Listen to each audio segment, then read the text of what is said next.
deprotonated. ठीक है. So higher degree alpha acidic hydrogen is preferentially deprotonated, leading to formation of thermodynamically more stable product as a major product. ठीक है, बात समझ में आ रही है हम लोगों को.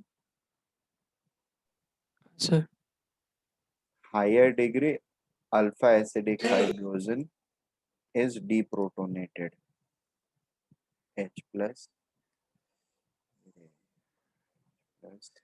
deprotonated, और इससे होगा क्या, सेजफ या जस्टेव प्रोडक्ट्स बनेंगे. Basically thermodynamic more stable products will be major product. ठीक है.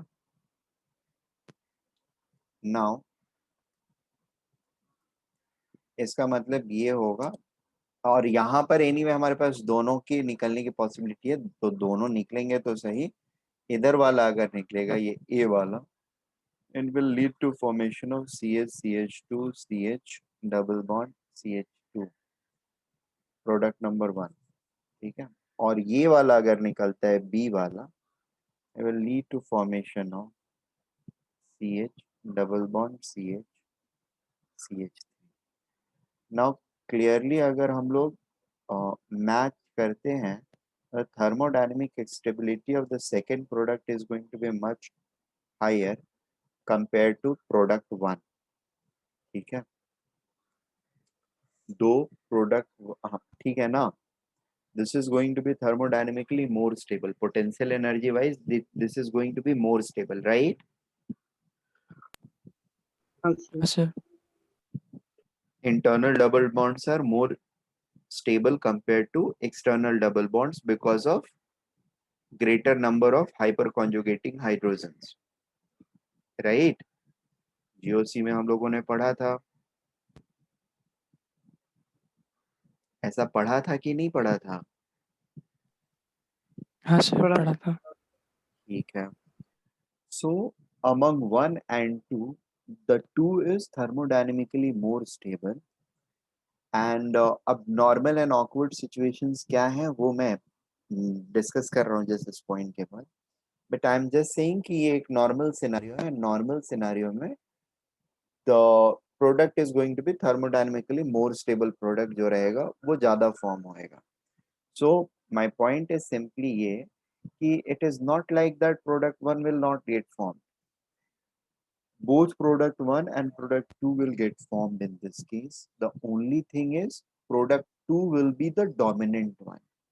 मतलब लगभग 80 to 90% जो होएगा, that is going to be this product. Only 10 to 20% जो रहेगा वो ये प्रोडक्ट रहेगा. It can be even lesser. ठीक है. I'm just telling you कि what does major and minor mean. ठीक है. मेजर का मतलब 50% से ज्यादा कुछ भी होगा तो वो मेजर हो जाएगा, उनको डोमिनेंट प्रोडक्ट्स भी बोलते हैं. ठीक है. मेजॉरिटी वैसे जरूरी नहीं है. अगर बहुत सारे प्रोडक्ट्स फॉर्म हो रहे हैं तो लेस देन हाफ पे भी 50% से कम होने पर भी we can call it major product. 30% 40% पर भी मेजर प्रोडक्ट हो सकते हैं. There are 5-6 products which are possible. Are we getting this point? Dominant product 50 plus generally रहेगा तो doesn't matter what other things are, that is always going to be major, right?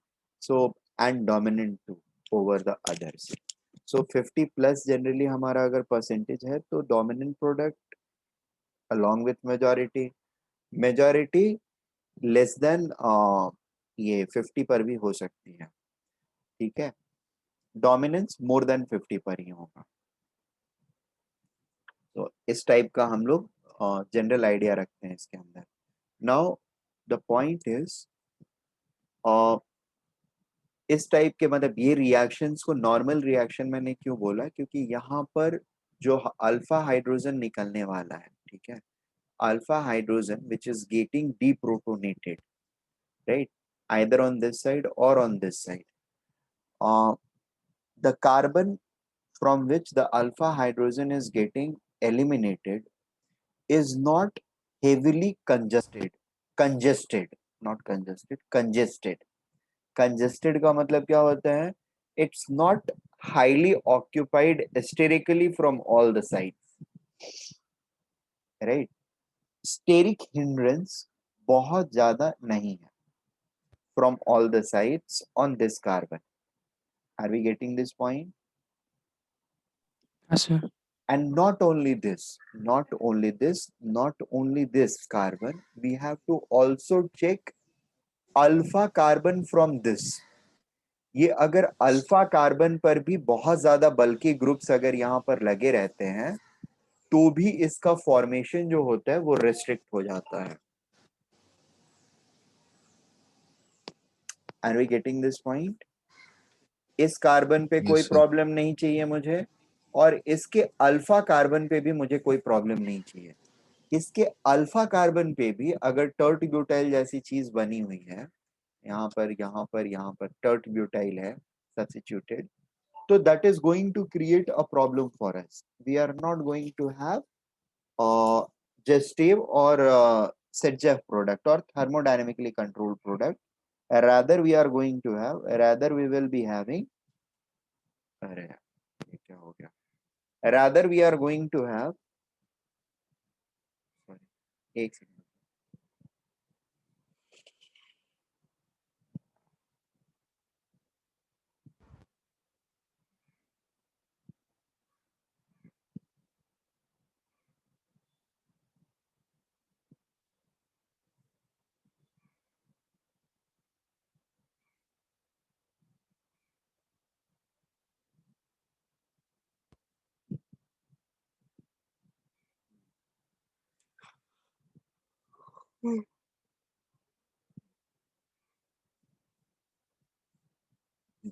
It is not going to be Gestive or Sedgef product. Rather, it will become a Hoffman product. ठीक है? Hoffman product क्या होता है? Thermodynamically least stable, thermodynamically least stable product जो होता है, उसको generally हम लोग Hoffman product बोलते हैं. Whereas thermodynamically most stable product जो होता है, उनको हम लोग Sedgef या Gestive products बोलते हैं. ठीक है? सो यहाँ पर एक लाइन हम लोग नोट कर लेते हैं. ब्लैक का हो ना बैकग्राउंड. अबे पागल हो गया है?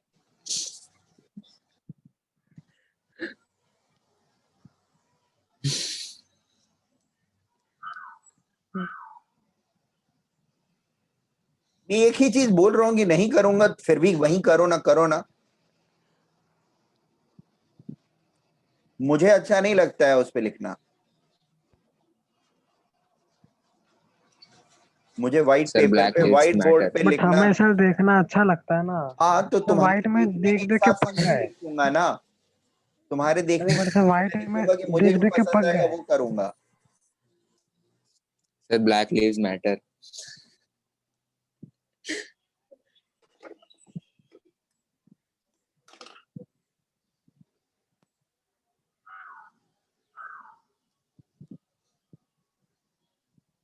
यार, मैं पढ़ा कुछ और रहा हूँ और तुम मेरा दिमाग खराब कर दिया. बहुत बेवकूफ बच्चा है तुम. Sedgef product, the most stable or the most thermodynamically stable, most thermodynamically stable product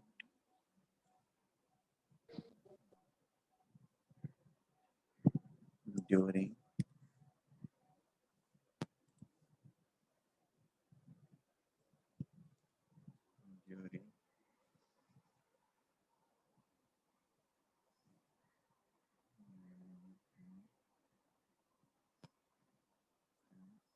elimination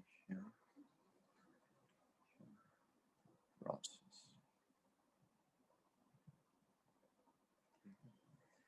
And there is another product called Hoffman. product. ठीक है, this is the thermodynamically least stable. Actually product के बदले यहाँ पर you can use the word alkyne. Thermodynamically most thermodynamically stable alkyne product. Alkyne word से better रहेगा unsaturated hydrocarbon. Unsaturated hydrocarbon product during an elimination process and thermodynamically least stable unsaturated saturated hydrocarbon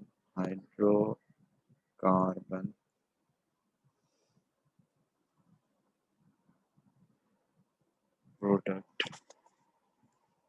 during an elimination process. ठीक है, further इसी के अंदर हम लोग ये भी नोट कर लेंगे कि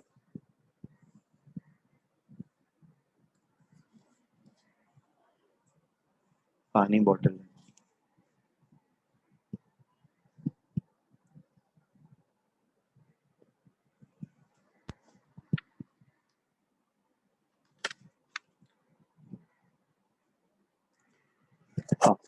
हॉफमैन प्रोडक्ट जो होता है, सेटजाक प्रोडक्ट जनरली जब बनता है the process is under thermodynamic control. Thermodynamic control मतलब होता है डेल्टा जी गवर्न्ड प्रोसेस होता है.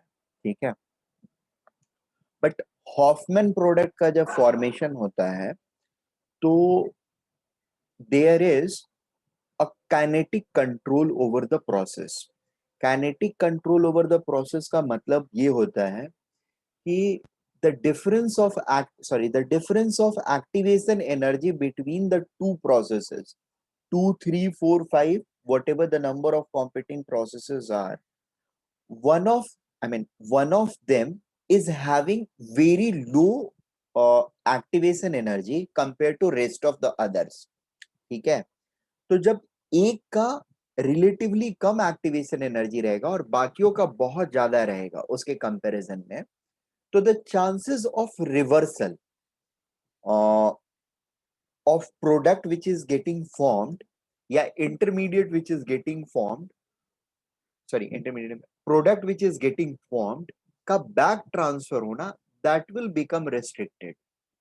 ये बात समझ में आ रही है हम लोगों को थोड़ा सा? हाँ सर. ठीक है, सी मेरे बोलने का पॉइंट ये है कि जैसे अभी हम लोग, मैंने बताया ना टर्ट ब्यूटाइल रहेगा, तो टर्ट ब्यूटाइल अगर हम ले लेते हैं इस बाजू वाले कार्बन पे, ठीक है, और यहाँ पर हमारा CH2 है एंड सपोज यहाँ पर भी हमारा 3 डिग्री कार्बन है, तो 3 डिग्री कार्बन होने की वजह से अब इसका अगर हम एलिमिनेशन कराते हैं MEO minus MEOH and delta. अच्छा, ये स्लैश जब दिया होता है ना तो it generally means solute and solvent pair. ठीक है, काफी टाइम ये सॉल्यूट एंड सॉल्वेंट पेयर बताता है, कुछ ही टाइम और का भी रिलेशनशिप रखता है, ये या फिर ये. ठीक है, तो अभी से मैं एक चीज यहां पर करता हूं, जब मुझे और करना होगा ना तो मैं ये साइन यूज करूंगा, और जब मुझे एंड या सॉल्वेंट दिखाना होगा तो फिर सॉल्वेंट के लिए मैं ब्रैकेट को यूज करूंगा. ठीक है, सॉल्वेंट के लिए मैं ब्रैकेट को यूज करूंगा. क्लियर? हाँ sir. Okay. Solvent will be indicated always by bracket. यहाँ पर, और ये साइन रहेगा और के लिए, क्योंकि इसमें बहुत कंफ्यूजन होती है, बार बार कंफ्यूजन होगी, अलग अलग जगह पे अलग अलग उसका मीनिंग होता है। एंड कॉमा का मतलब होगा एंड, ठीक है, कॉमा सेपरेटेड चीज है, मतलब एंड है। So MEO minus bracket MEOH, ये कॉमा डेल्टा, मतलब इसके साथ साथ डेल्टा भी चाहिए हमको। Now what is going to happen after this BR is getting eliminated or it is being lost, CH3 CH3 CH2 C CH2, sorry, CH3 and CH3, and this is the carbocation, the intermediate, right? अब intermediate से मेरे पास दो options हैं. I can either have a elimination of this hydrogen, I can call it hydrogen A, or hydrogen from this carbon B, ठीक है। अगर A से मेरा हटता है, A से मेरा हटता है hydrogen, so this is going to be thermodynamically more stable, right?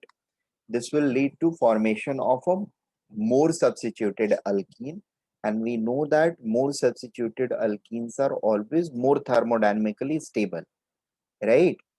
More substituted alkenes are more thermodynamically stable, and therefore formation of this sort is going to take place, right? So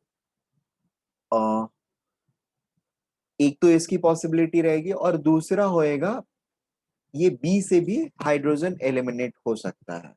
now despite of the fact that elimination of hydrogen from A is going to create a more stable, thermodynamically stable product, ठीक है, still the elimination will take place from B, just because the activation energy required to eliminate this H plus is going to be much higher compared to that of B.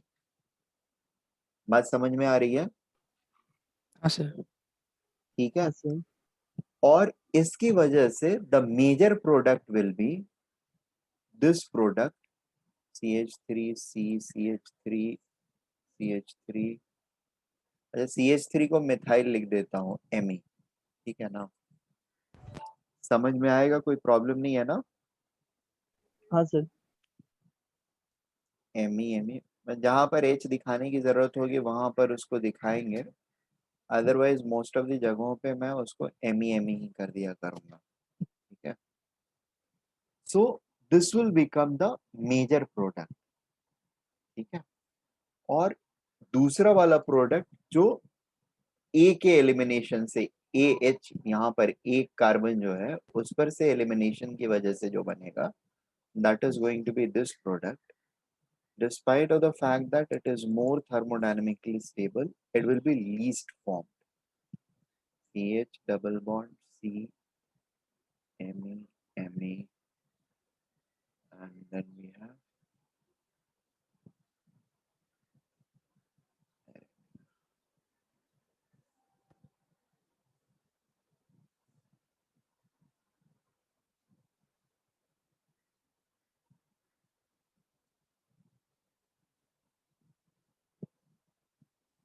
right,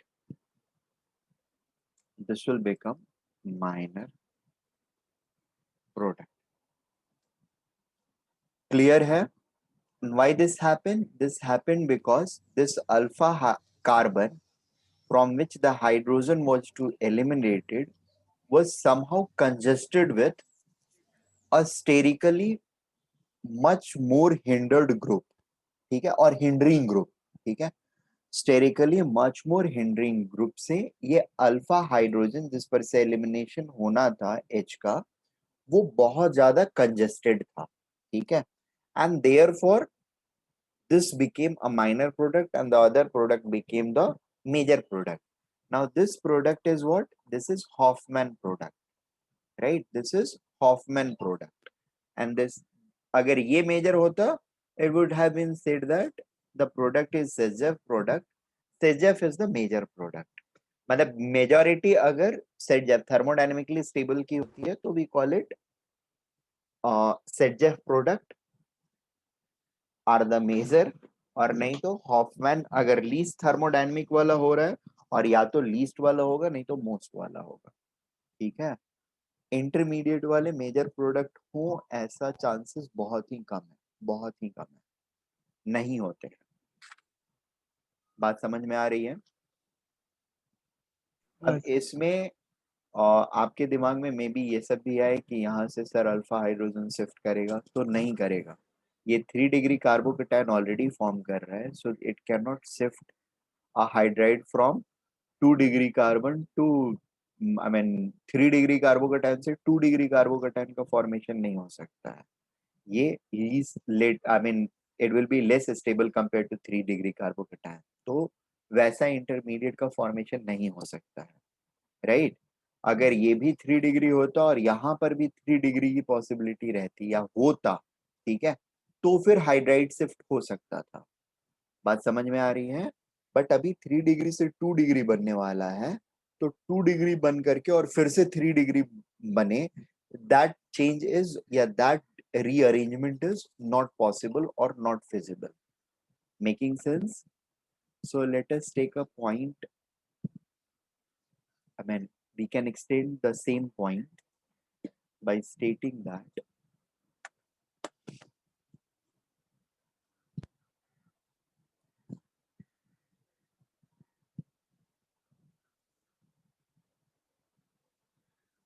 if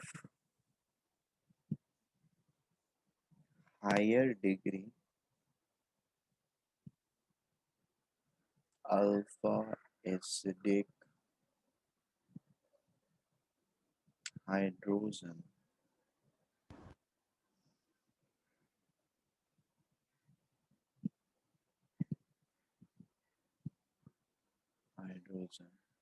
from carbocationic intermediate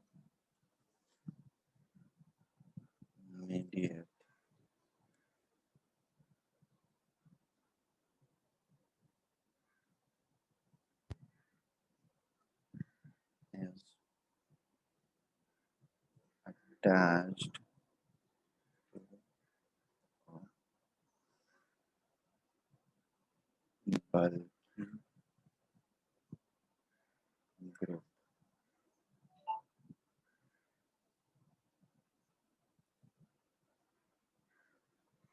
then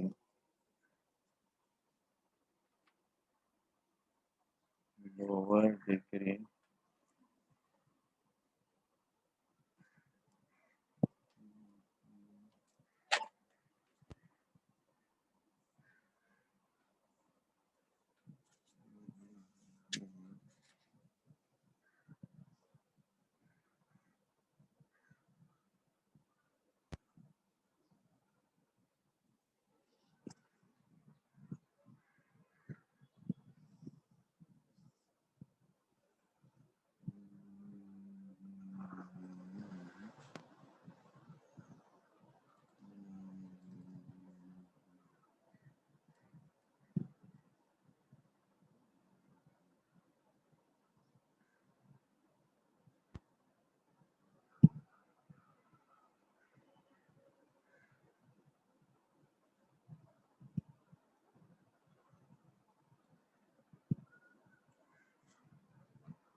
ठीक है।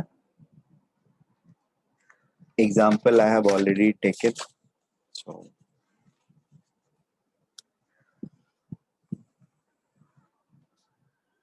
अच्छा, sorry, एक point इसमें रह गया।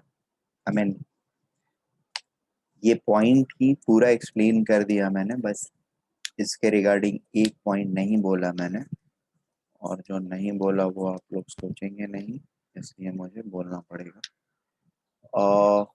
सी, यहाँ पर elimination के टाइम पे द रीजन और the place from where the hydrogen is going to be eliminated, ठीक है, और the acidic hydrogen is going to be eliminated is being preferentially picked,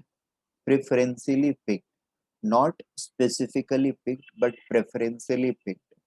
दो है, दोनों में से एक ज्यादा, एक जगह से ज्यादा और दूसरे जगह से कम रिमूव हो रहा है, ठीक है। ऐसा नहीं है जहां से कम रिमूव हो रहा है वहां से एक भी रिमूव ही नहीं हो रहा है, और जहां से ज्यादा रिमूव हो रहा है वहां से 100% रिमूव हो रहा है, right. Are we getting this point?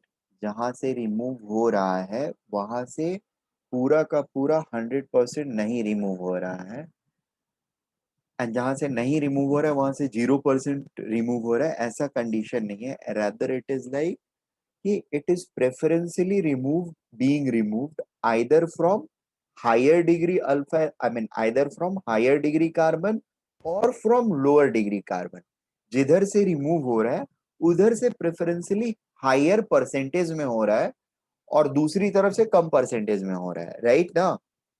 So whether हाँ it sir. is leading to a Sedgef product or Sedgef or Gestev product or Hoffman product, in any of the case, the reason or the carbon from which the elimination of alpha hydrogen is taking place is preferentially chosen, not specifically chosen, right? तो हमने दो words discuss किए थे और I think इस chapter के शुरू में ही।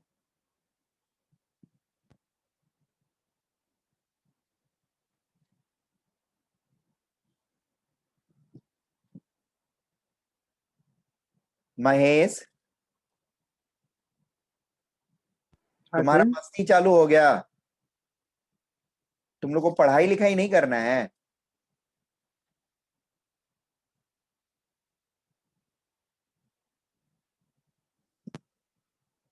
ठीक है, so I had used initially discussed at the beginning of this chapter I believe, दो तीन वर्ड्स स्पेसिफिकली मैंने डिस्कस किया था। Let me see if you guys remember it और नॉट। क्या क्या वर्ड्स था? Regio selective, regio regio specific. Selective, regio specific, इसमें किया था या इसके पहले वाले चैप्टर में किया था? इंटरमीडिएट्स इसके में पहले किया किया था? था। इसके पहले किया था ना, ओके चलेगा। रिएक्शन इंटरमीडिएट्स में किया था, ठीक है, मैं किया था वो मुझे ध्यान है, बट किसमें किया था वो ध्यान नहीं है। ठीक है चलेगा, हाँ आई थिंक यहाँ पे किया था, फर्स्ट स्लाइड में ही। हाँ, so we had discussed four words. पहला था regioselective, regiospecific, and then stereoselective and stereospecific, ठीक है। स्टीरियो वाले में बाद में जाता हूँ। तो regio selective and regio specific words का मतलब क्या था? रीजियो सेलेक्टिव का मतलब था दो ऑप्शंस में से एक का मेजर होना और दूसरे का माइनर होना, ठीक है। That was ratio selective, when you are selecting between two things, and one is you are selecting preferentially, the other you are not selecting so preferentially। कुछ आ जाए झोले में तो ठीक है, बट अदरवाइज नहीं भी आया तो कोई प्रॉब्लम नहीं है, ठीक है। If we like mangoes and we like apple too, mango ज्यादा चाहिए, एप्पल थोड़ा सा एक आध दो आ गया तो I don't mind it, but mangoes and bitter gourd gourd में यानी करेले के अंदर में करेला बिल्कुल नहीं चाहिए और सिर्फ मैंगो चाहिए मुझे। दैट इज रीजियो स्पेसिफिसिटी और regio specific nature. Regio selective क्या होगा? ये वाला भी चलेगा, मतलब दूसरा वाला जो नहीं पसंद है वो थोड़ा कम चलेगा, I don't reject it outrightly, but पहला वाला ज्यादा चाहिए, ठीक है। I am more preferentially picking up the first one, whereas that is selective, being selective, ठीक है। एंड स्पेसिफिक होने का मतलब जो चाहिए सिर्फ वही चाहिए, दूसरी कोई चीज चाहिए ही नहीं मुझे। तो एक जो मेजर होगा वो 100% होएगा और दूसरा जो होएगा वो 0% होएगा, fine. So this is going to be what type of case? अभी जो डिस्कस किया हमने वो किस टाइप का प्रोसेस रहेगा? Is it going? Regioselective. It is going to be regioselective, not regiospecific, right now? It's going to be regioselective and not regiospecific, right? Let me go back to reaction mechanism and let us put this word over here.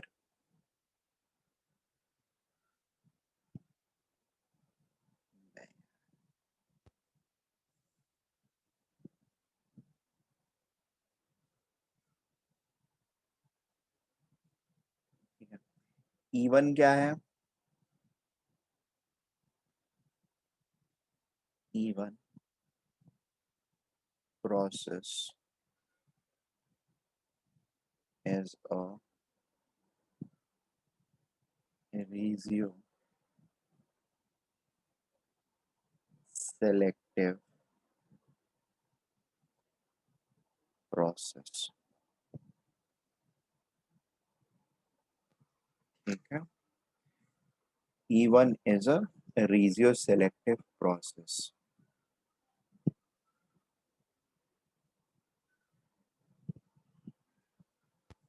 Next one is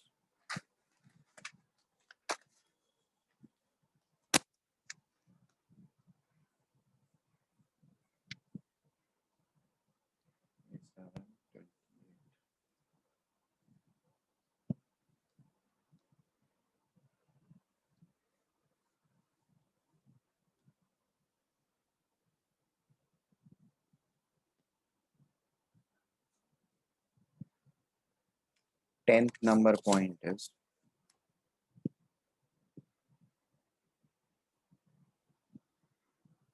E1 process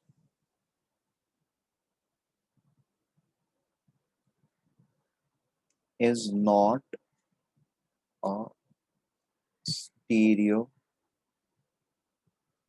specific. It is neither regiospecific nor stereo specific. It is a regioselective process. Bracket में लिख लो, not regiospecific. ठीक है? Specific. अभी दूसरे तरफ क्या है? दूसरे तरफ as in it is neither a stereo specific process. Specific process is not a stereo specific process, rather a stereo selective process in which formation of trans alkenes are favored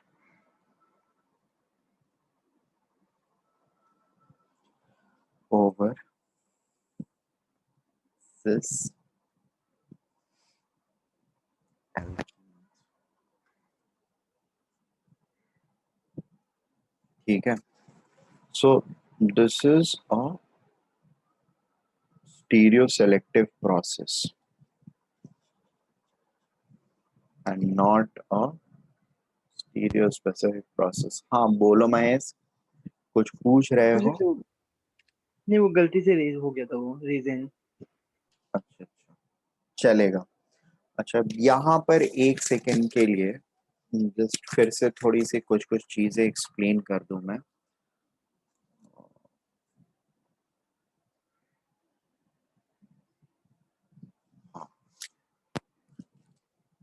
There is something called sin and anti and sin elimination. ठीक है? सिन और anti elimination का मतलब क्या होता है कि देखो, एक सेकेंड रुक जाओ, मुझे वो अपना बॉक्स फिर से लेके आने दो थोड़ा सा, जस्ट 1 मिनट।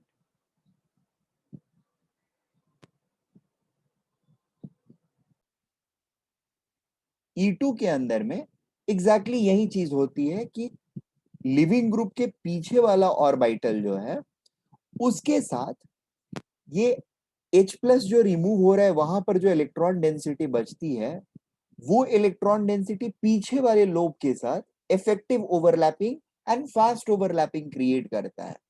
क्यों? क्योंकि लिविंग ग्रुप जो निकल रहा है that is happening simultaneously with the hydrogen, acidic hydrogen which is living. ठीक है, तो ये दोनों चूंकि साथ साथ कर रहे हैं, तो ऊपर वाला लोब जो ऑलरेडी बॉन्डेड था लिविंग ग्रुप के साथ, वो पूरी तरह से फ्री नहीं होता है in order to accommodate the incoming electron cloud from the other carbon. ठीक है, जबकि उसका नीचे वाला लोब स्पेशियल फ्रीडम उसके पास होती है, and there is just slight adjustment which is required. Steric कोई भी कंपल्सन उसके पास नहीं है, कंप्लीटली फ्री है, it can very easily form the pi bond. ठीक है, सो ये एंटी एलिमिनेशन जो होता है ना, that is generally favoured in E2 processes. और एंटी एलिमिनेशन से बनेगा क्या? तो अब देखो, ये यहाँ पे अगर पाई बॉन्ड बना रहा है, यहाँ पे पाई बॉन्ड बना रहा है, तो ये बेसिकली ऐसे खुलेगा। Are we getting this point? ये ऐसे आएगा और ये ऐसे आएगा, ये ऐसे और ये ऐसे। Are we getting this? So that ये वाली चीज ऊपर की तरफ और ये वाली चीज नीचे की तरफ आकर के एंड फॉर्मेशन करेगी। And this generally helps in formation of trans, ये हमेशा ट्रांस प्रोडक्ट्स देते हैं। ठीक है, एंटी एलिमिनेशन पे ट्रांस मिलता है और सिम एलिमिनेशन पे हमको जनरली सिस मिलता है। अब ये किसी और एग्जांपल के साथ देखेंगे हम लोग, 2 मिनट रुकना। So what I'm just trying to say here is E2 process, E1 processes are stereo, they are not stereo specific but they are stereo selective। ठीक है, नंबर वन। अच्छा, एक सेकेंड रुक जाओ, इसमें तो एक्चुअली मैंने E2 का समझा दिया। E1 वाले प्रोसेस में क्या होता है? E1 वाले प्रोसेस में ये होता है कि ये पहले ही ऑलरेडी निकल के जा चुका होता है। ठीक है, ये चला गया तो हमारा ये मॉलिक्यूल किस तरह का हो गया है? ये ऑलरेडी sp2 बन चुका है। इसके अंदर में अब sp3 वाली कोई बात रह नहीं जाती है। कहाँ गया मेरा sp3? आई थिंक ये है sp2। Wait, so this has actually already become sp2।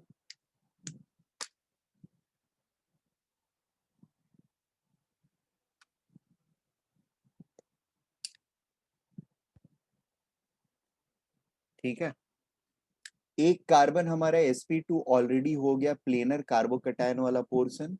दूसरा जो है वो sp3 है।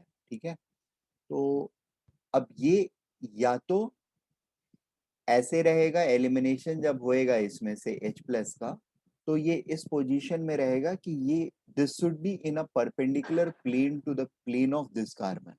ठीक है, सच दैट इसका जो ऑर्बिटल है वैकेंट वाला, that should come parallel to the orbital in which the electrons are being left behind by elimination of this hydrogen।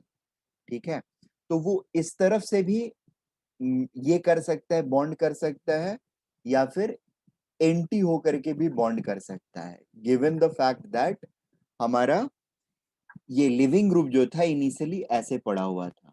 So leaving group निकलने के बाद इसका एलिमिनेशन होना गिव्स इट अ फ्रीडम और equal opportunity to do or to get removed either from this position or from this position। The only restriction is it must be in same plane। ये वाला bond जो है this should must be in a plane which is just perpendicular to this particular plane. ये जो plane दिख रहा है इसके exactly perpendicular प्लेन में इसको होना है, that is the only condition. ठीक है, इसके अलावा और कोई कंडीशन नहीं होता है। और ये ऊपर की तरफ रह के, ऊपर की तरफ मतलब जिस पोजीशन में या जिस कंडीशन में हमारा ये लिविंग ग्रुप था, जिस तरफ अलाइन, उस तरफ रह के या उसके जस्ट अपोजिट नीचे की तरफ रह के, दोनों ही कंडीशन से एलिमिनेट हो सकता है। ठीक है, इसकी वजह से ये प्रोसेस स्टीरियो स्पेसिफिक नहीं होता है, स्टीरियो सेलेक्टिव होता है। ठीक है, जबकि E2 जो होगा that can never be stereo selective, that is always stereo specific. अगर एंटी पोजीशन पे ये रोटेशन की पॉसिबिलिटी नहीं है, ठीक है, और एंटी पोजीशन पे अगर कोई नॉन लिविंग ग्रुप या ऐसा चीज है जो कि इजीली रिमूव नहीं हो सकता है, डिटैचेबल हाइड्रोजन नहीं हो करके कोई और चीज, जैसे यहाँ पर इस पोजीशन पर मिथाइल लगा रहेगा, मान लो when the structure is going to be constrained by your this thing, क्या बोलते हैं, साइक्लिक स्ट्रक्चर, और इस पोजीशन पे अगर हमारा कोई मिथाइल लगा हुआ है इंस्टेड ऑफ हाइड्रोजन, तो एलिमिनेशन नहीं होगा। बात समझ में आ रही है? It is so constraint as in it is so stereo specific कि अगर एंटी में रहेगा तभी एलिमिनेशन होगा, अगर एंटी के बदले सिन सेम डायरेक्शन में रह गया hydrogen, no elimination at all. So E2 process जो होता है दैट बिकम्स स्टीरियो स्पेसिफिक, जबकि ये स्टीरियो स्पेसिफिक नहीं होता है। क्यों नहीं होता है? क्योंकि दूसरा वाला कार्बन जो है हमारा, वो ऑलरेडी प्लेनर स्ट्रक्चर ले चुका है, और उसका वैकेंट ऑर्बिटल जो है that is in the plane perpendicular to the plane of this carbon, और दीज 3 बॉन्ड्स, ये 3 बॉन्ड्स जो हैं कार्बन के, इसके परपेंडिकुलर वाले प्लेन में वो ऑलरेडी आ चुका है। तो the only requirement is living hydrogen या प्रोटॉन जो है उसके डिप्रोटोनेट होने से जो ऑर्बिटल बनने वाला है हमारा negative charge carrying orbital, that should be parallel to this vacant orbital. ठीक है, parallel to this vacant orbital, that is the only requirement. Making sense? बात समझ में आई हम लोगों को? हाँ सर। Okay, fine.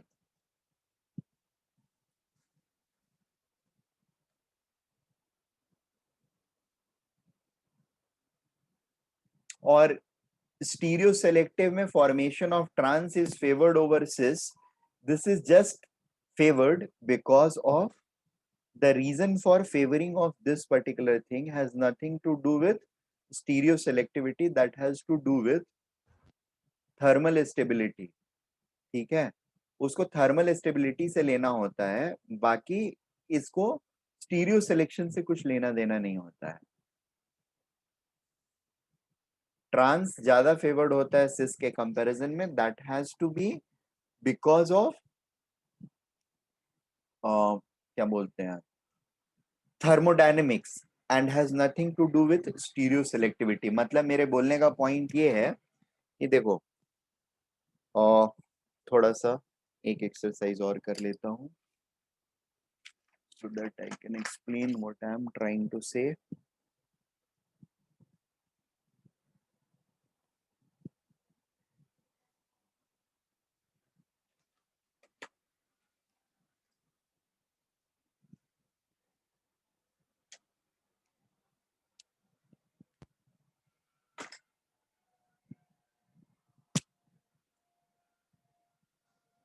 हाँ देखो, लिविंग ग्रुप के जाने के बाद ये दिख रहा है हम लोगों को,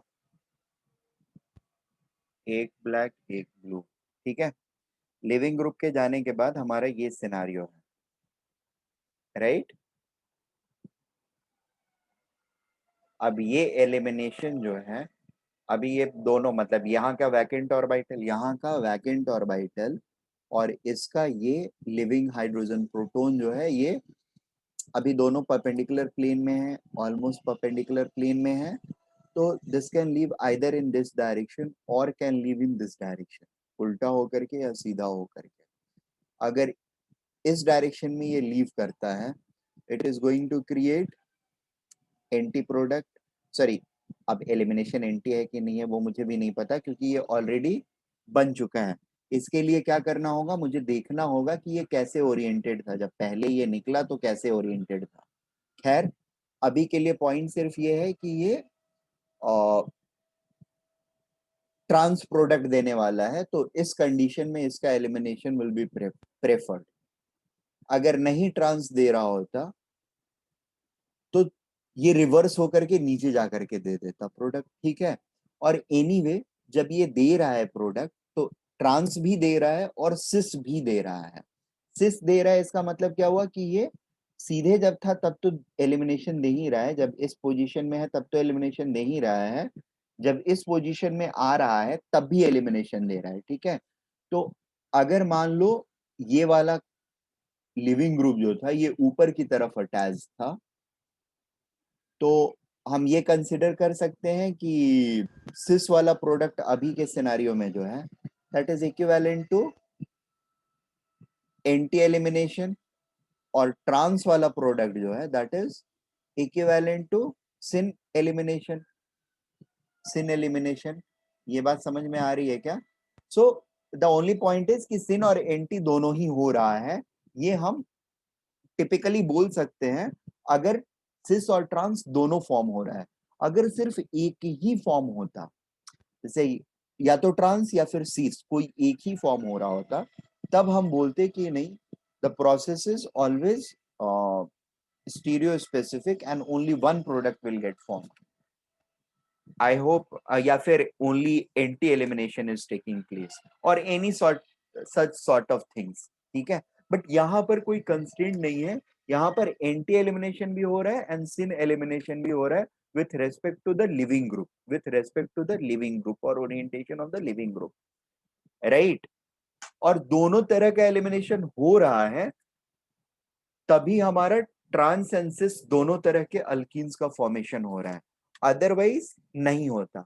अब कौन सा ज्यादा और कौन सा कम हो रहा है ये कंसर्न नहीं है हमारा। क्यों कंसर्न नहीं है हमारा? क्योंकि जब एलिमिनेशन का स्टेप हो रहा है तब तक हमारा दूसरा कार्बन जो है वो ऑलरेडी प्लेनर हो चुका है, that doesn't have even delta और आयोटा। आयोटा रहता होगा लेकिन मेजॉरिटी जो उसकी होती है वो यही होती है कि that has turned flat, and flat जब हो गया तो फिर सिन और एंटी नहीं रहता है। बट हाँ, कंपेयर टू ओरिजिनल स्ट्रक्चर जहां पर हमारा लिविंग ग्रुप भी अटैच था, उसके विसेविस डेफिनेटली एंटी और सिन दोनों ही कंडीशंस में प्रोटॉन का डिप्रोटोनेशन होता है। There is no doubt about it. Making sense?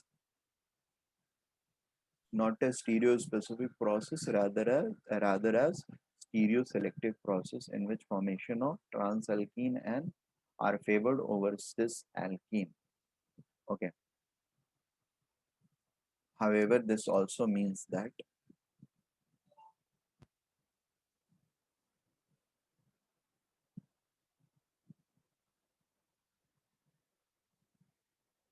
bracket में due to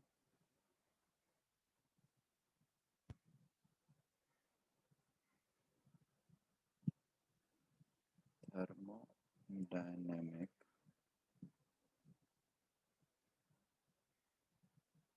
considerations.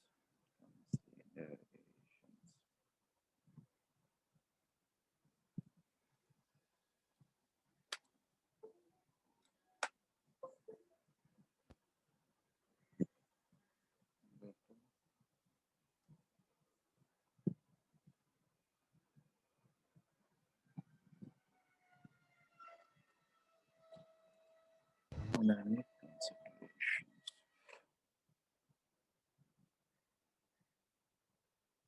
However, formation of both geometrical metrical isomers cis and trans indicates that indicates that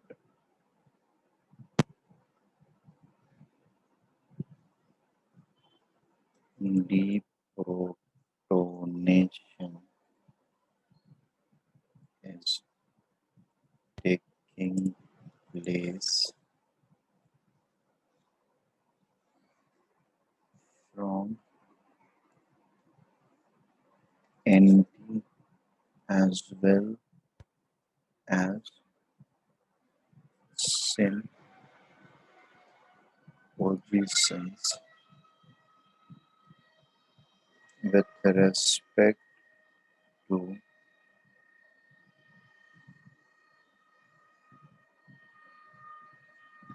living group in original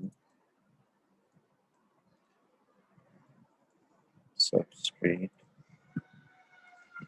structure. अच्छा देखो, इसको इतना सब लिखने की जरूरत नहीं होती है.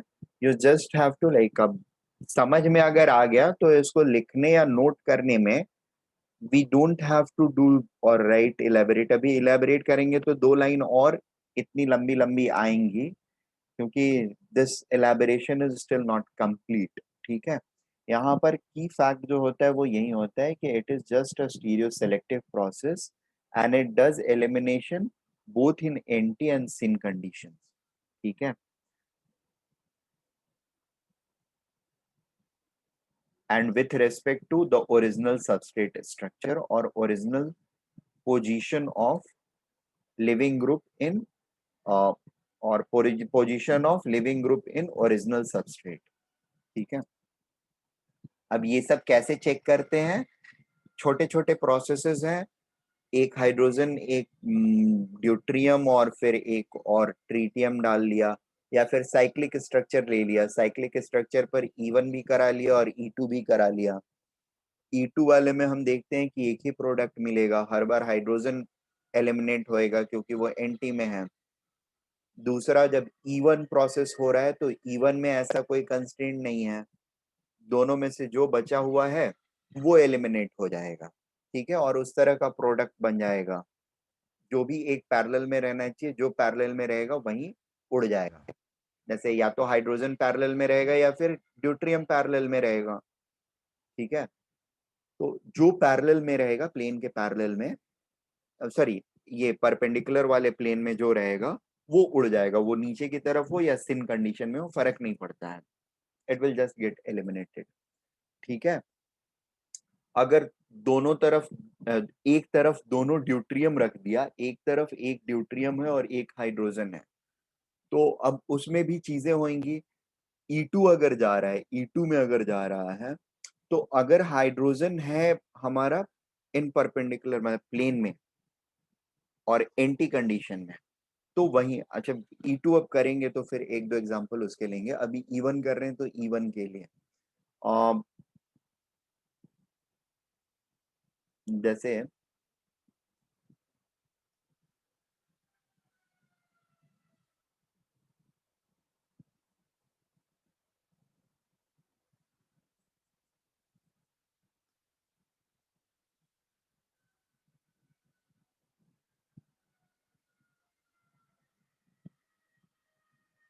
ठीक है, और यहाँ पर हमारे पास ये हाइड्रोजन है, ये ड्यूट्रियम है, ये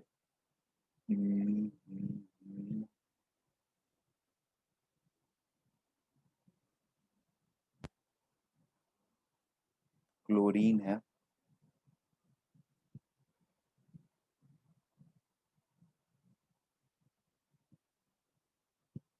सॉरी क्लोरीन नहीं, क्लोरीन पे थोड़ी प्रॉब्लम रहेगी. I can use bromine. Bromine is easier to leave.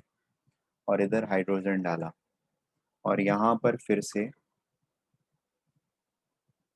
दोनों ड्यूट्रियम डाल दिया. ठीक है, बाकी यहाँ पर क्या है उनसे हमको फर्क नहीं पड़ता है. नाउ सपोज मैंने MEO माइनस एंड MEOH लिया एंड डेल्टा डाला. नाउ एलिमिनेशन में फर्स्ट क्या होएगा? This is obviously taking us towards what? even elimination as of now?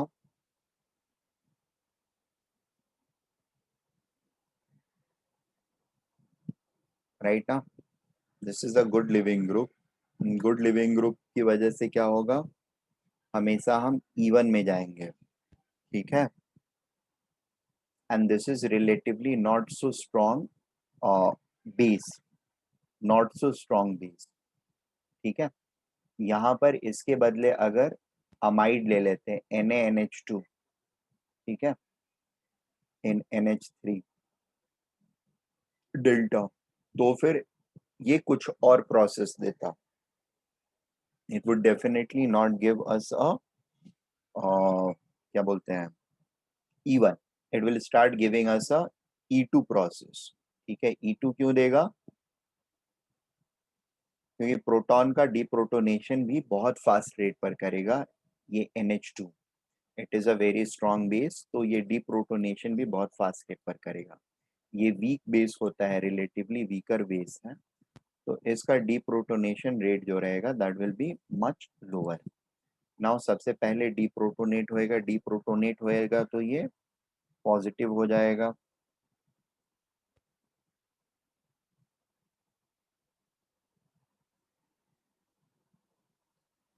और यहाँ पर डी है और यहाँ पर डी है।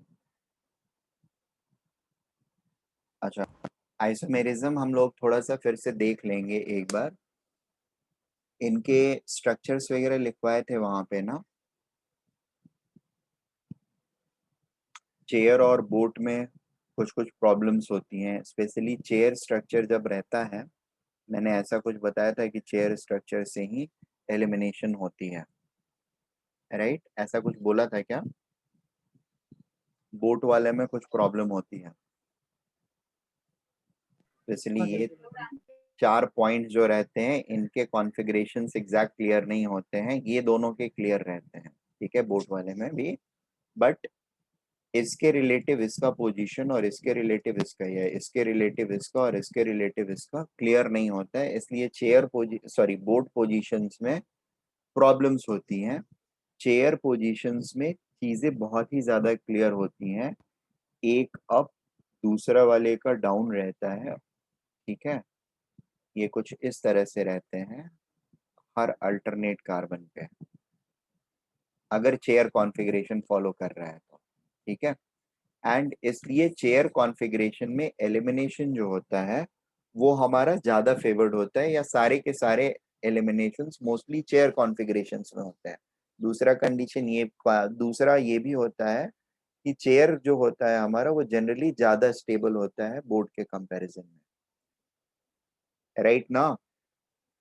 चेयर वाला स्ट्रक्चर जो होता है वो रिलेटिवली थर्मोडायनेमिकली ज्यादा स्टेबल है compare to boat structure normal के लिए, until unless कोई और स्टेबलाइजेशन ना मिल रहा हो, तो फिर chair is going to be more stable compare to boat structure, right. हाँ सर। वहां पे फ्लैगपोल हाइड्रोजन का एटलीस्ट ये होने लगता है स्टेरिक हिंड्रेंस, तो उसकी स्टेबिलिटी कम हो जाती है, इसकी स्टेबिलिटी ज्यादा रहती है। और एलिमिनेशंस वगैरह जब भी होते हैं दैट जनरली हैपेंस और takes place in chair configuration, ठीक है। और चेयर कॉन्फ़िगरेशन में हमारा अल्टरनेट सिस्टम फॉलो होता है, एक अप तो दूसरा वाला एग्जैक्टली डाउन रहेगा, राइट ना। तो अभी ठीक है, यहाँ पर तो हमारा कार्बोकैटायन फॉर्म हो गया है 2 डिग्री वाला, बट ओरिजिनली मतलब अब अगर हम E2 में जाएंगे तब, अभी के लिए ये हम मान रहे हैं कि this is somewhere in, I mean it was in down plane, और डाउन प्लेन था, तो अब इसके जस्ट ऊपर वाले में ये हाइड्रोजन जो होगा वो अप प्लेन में रहेगा, ठीक है। बट चूंकि अब यहाँ पर अभी के कंडीशन में क्या है, this is a planar carbon, this is a planar carbon, right. इसके तीनों बॉन्ड्स जो होंगे वो कैसे होंगे, कुछ ऐसे होंगे कि they will be lying in a plane, और ये ऑर्बिटल जो होगा वैकेंट वाला वो इस तरीके से होगा, राइट। अभी अच्छा दोनों तरफ डी डी डाल दिया है क्या,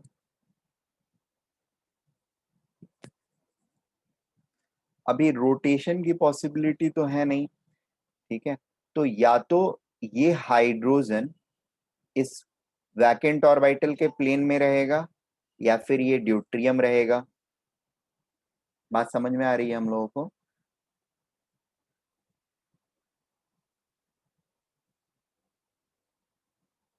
या तो ये हाइड्रोजन रहेगा या फिर ये ड्यूट्रियम रहेगा, दोनों में से एक ही इसके पैरेलल रह सकता है ना। हम्म, हाँ सर। ठीक है, यहां तक क्लियर है हम लोगों को? हाँ सर। ओके, अब देखो एलिमिनेशन जो होएगा ये बी आर का, वो किस पोजीशन से बेस्ट हो सकता है?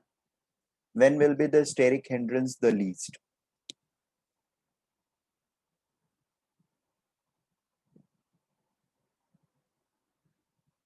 एक्सियल एंड इक्वेटोरियल पोजीशन, कौन से पोजीशन से होएगा, एक्सियल से इक्वेटोरियल से? इक्वेटोरियल से। इक्वेटोरियल से पक्के से, या एक्सियल से?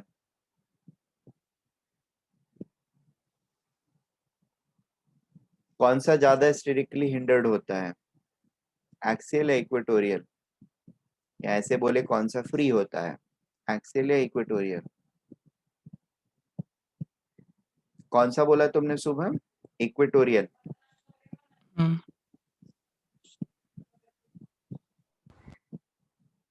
हाँ ठीक है, सही है तुम्हारा, इक्वेटोरियल ही कम क्लस्टर्ड होता है, दैट इज सो। आइसोमेरिज्म हम लोग याद एक बार रिवाइज कर लेंगे आज के लेक्चर के इमिडिएटली बाद, ठीक है? और अगर समझ में ये चीजें अभी नहीं आ रही हो तो एक बार इसका वीडियो फिर से देख लेंगे, सारे लोगों के लिए ये इंस्ट्रक्शन है, जिनको समझ में नहीं आया है, याद नहीं है, प्री डिफाइंड याद नहीं है, क्लियर है? सो वहां पे आपको एक बार फिर से क्लियर हो जाएगा कि पोजीशंस कौन से कैसे हैं, क्या है, नहीं है। सो अभी के लिए क्या बोला मैंने, ये बोला कि इक्वेटोरियल पोजीशन पे लेस स्टेरिक हिंड्रेंस की वजह से बीआर का एलिमिनेशन जो होगा वो इक्वेटोरियल पोजीशन से होगा, ठीक है?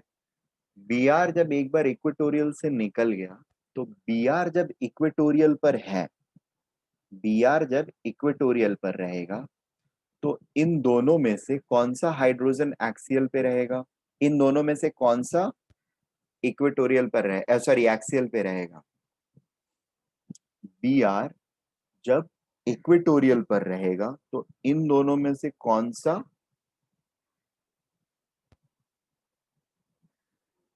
एक्सियल पोजीशन में रहेगा? बी आर इक्वेटोरियल रहने के लिए क्या होगा, एच के साथ इंटरचेंज करेगा, एच के साथ इंटरचेंज करेगा, इसका मतलब क्या हो जाएगा, डी इस एच के साथ इंटरचेंज करेगा, राइट? बी आर को इक्वेटोरियल बनने के लिए ये डी एक्सियल पे शिफ्ट होएगा, और ये तो दोनों तरफ डी ही है, तो इनका कुछ लेना देना नहीं है हम लोगों को, राइट? और इस कंडीशन में बेसिकली कुछ कॉन्फ़िगरेशन हमारे ये सेम चीज जो होएगा, ये बनने के पहले क्या बन जाएगा, स्ट्रक्चर में कुछ ट्विस्टिंग टर्निंग होएगी, and this will take a shape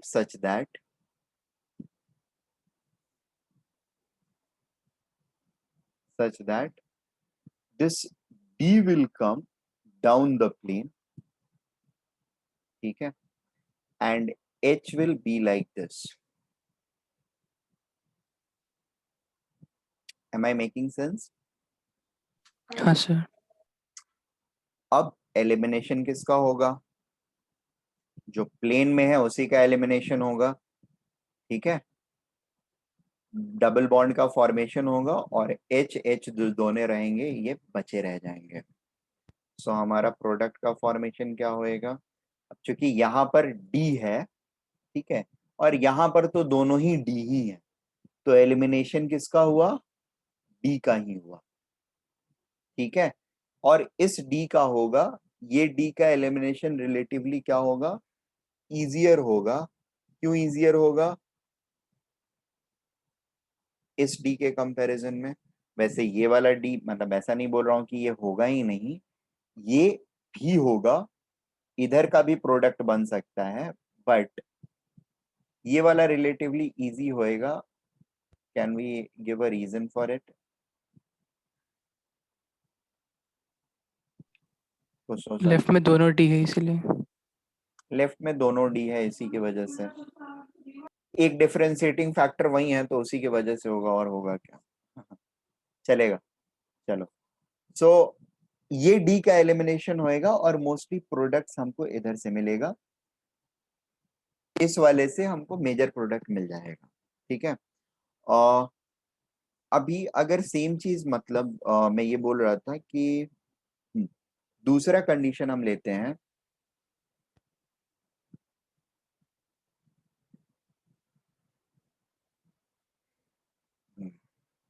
B are इसमें आया तो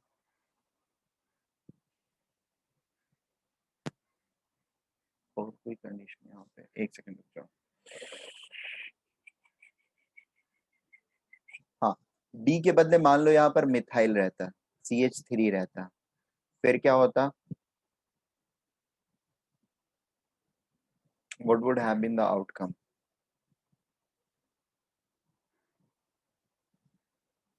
यहाँ पर ये CH3 आ गया होता, तो एलिमिनेशन क्या होता है इस डायरेक्शन का होने की बजाय प्रेफरेंशियली इस डायरेक्शन का एलिमिनेशन होता।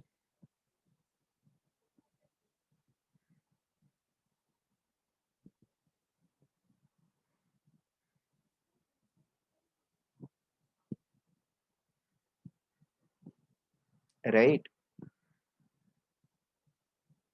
हाँ सर। ठीक है ना? बाकी लोग हम्म। ओके, ठीक है, चलेगा। Let us move to the next point, the 11th one. The 11th one is use of any precipitating agent will increase the rate of formation of carbocation and will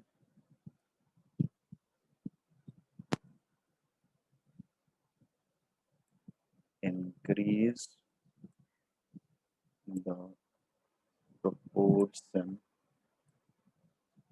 of even process generated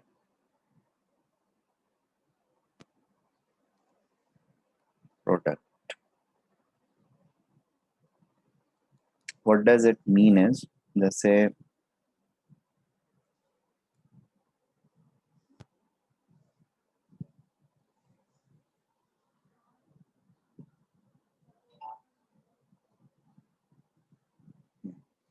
chlorine का case ले लेते हैं, जब bromine वगैरह जब भी होता है, bromine is considered as good leaving group. तो अगर ब्रोमीन है तो ब्रोमीन हमेशा मोस्टली इवन प्रोसेस देता है। अगर 3 डिग्री या 2 डिग्री पर भी लगा हुआ है ब्रोमीन ना, that is going to go via even.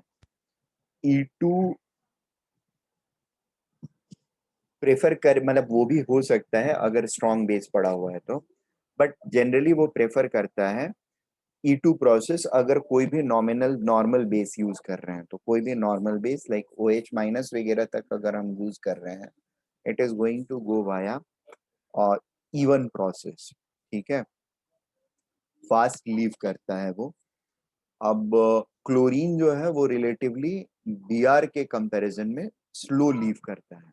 ठीक है, बट Cl के साथ में Cl वाला हलाइड ले रहे हैं और उसके साथ में अगर हम AgNO3 को मान लो डाल देते हैं, AgNO3 अगर हमने लिया,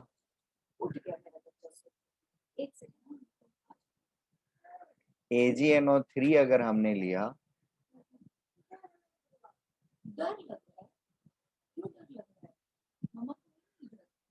AgNO3 अगर हमने यूज किया तो AgNO3 can react with Cl, ठीक है, to form AgCl which will precipitate off and this will increase the rate of formation of carbocation, ठीक है, and this increase will lead to, I mean, will force the process to go via even process rather than any other process, ठीक है, it will force the process to go via even process rather than E2 simultaneous elimination. बात समझ में आ रही है?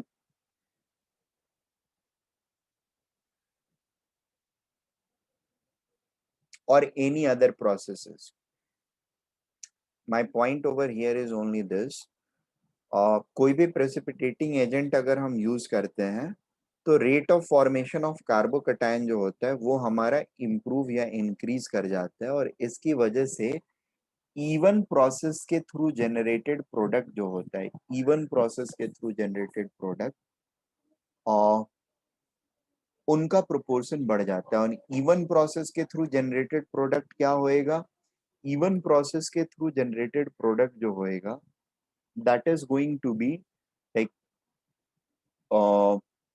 You can just say cis trans दोनों ही तरह के प्रोडक्ट्स इसमें निकलेंगे, ठीक है, हमेशा सिस ट्रांस दोनों निकलता है इसमें 90% ऑफ द केसेस में। अगर नॉर्मल कंडीशन है तो कोई और कंस्ट्रेंट नहीं है, स्ट्रक्चरल कंस्ट्रेंट नहीं है, तो सिस ट्रांस दोनों निकलेगा। और सिस ट्रांस दोनों निकलने की वजह से फिर ये होता है कि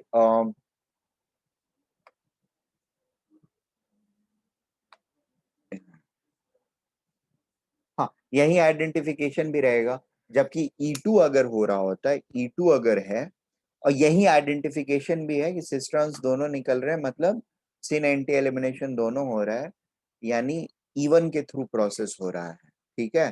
और अगर कोई एक ही आइसोमर निकल रहा है, ठीक है, या किसी एक नॉर्मल कंडीशंस में, मतलब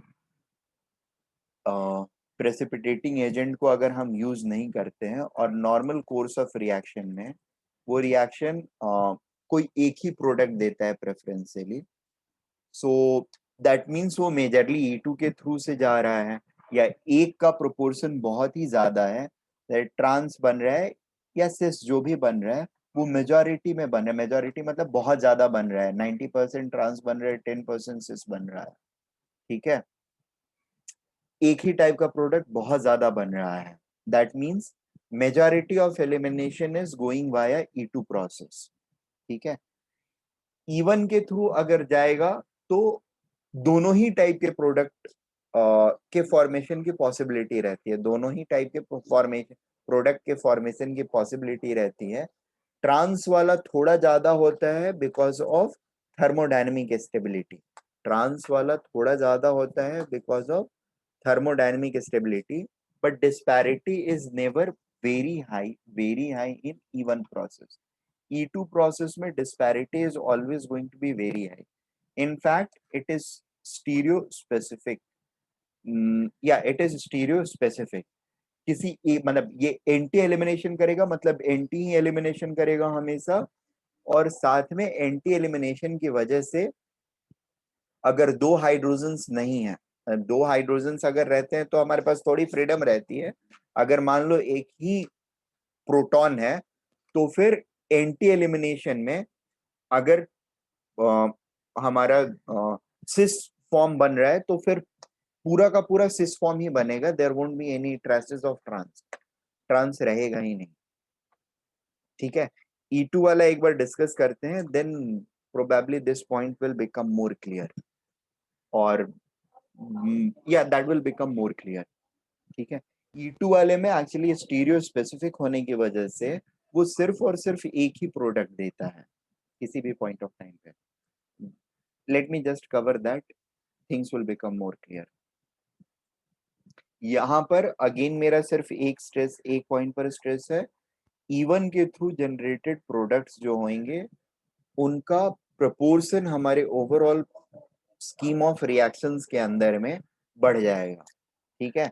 अच्छा, ये सारी चीजें बताने के बाद मैं ये भी बताने वाला हूँ कि ये सारी चीजें आपस में compete कर रही होती हैं. इवन E2 के साथ compete कर रहा होता है और साइमल्टेनियसली SN1 और SN2 के साथ भी compete कर रहा होता है. तो एक साथ 4 प्रोसेसेस compete कर रही होती हैं रियल रिएक्शंस में. ठीक है. एक साथ 4 चीजें compete कर रही होती हैं और किसी एक के थ्रू फाइनल प्रोडक्ट, जो मेजर प्रोडक्ट होता है, वो एक्सप्लेन होता है. और उसको आइडेंटिफाई या उसको प्रेडिक्ट करने का process is what we are learning right now. Anyway, let us get down to the second type, to be bimolecular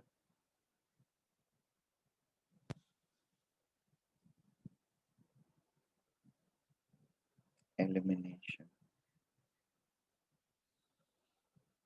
or E2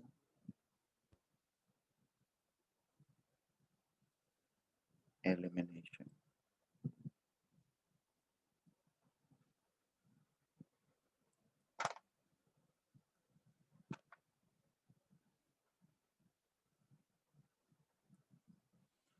अरे रे रे रे रे, रुक जाओ, ये हेडिंग मत लिखना.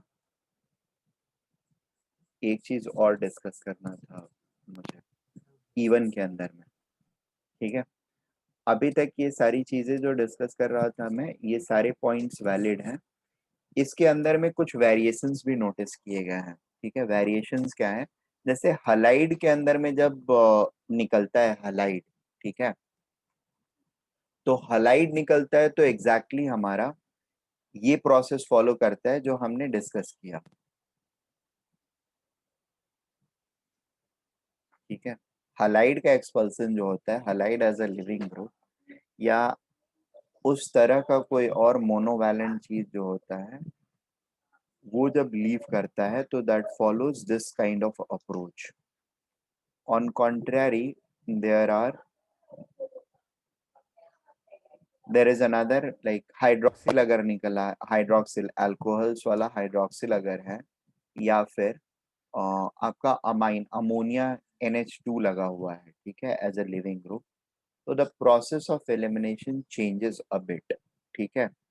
प्रोसेस ऑफ एलिमिनेशन उनके केस में कैसा होता है, that is something which I need to discuss.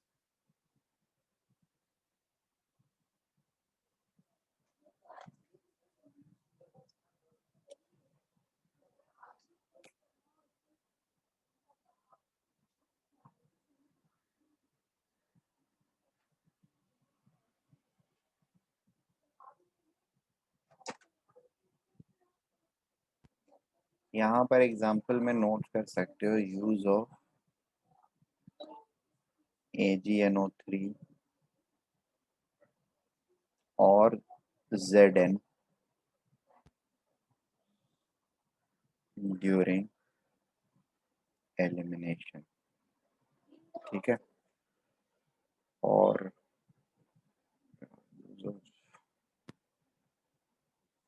Right, process of elimination during uh, process of elimination on alcohols and amines. इनके केस में क्या होता है, यू हैव COH,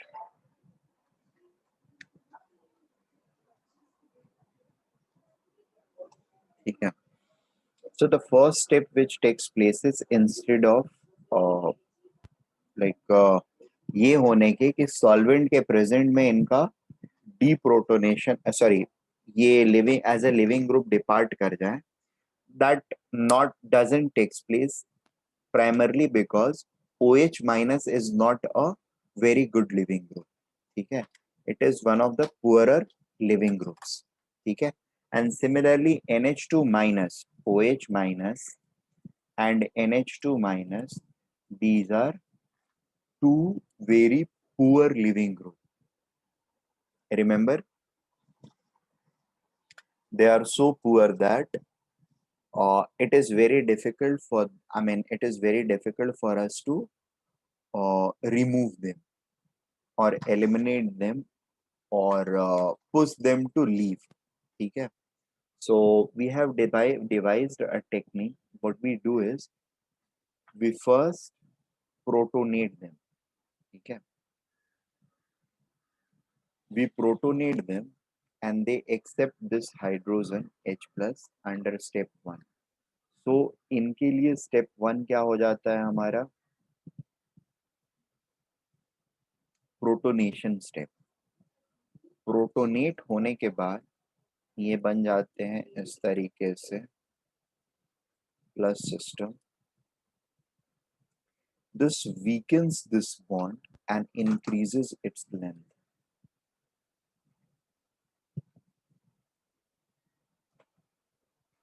थोड़ा बड़ा कर देते हैं.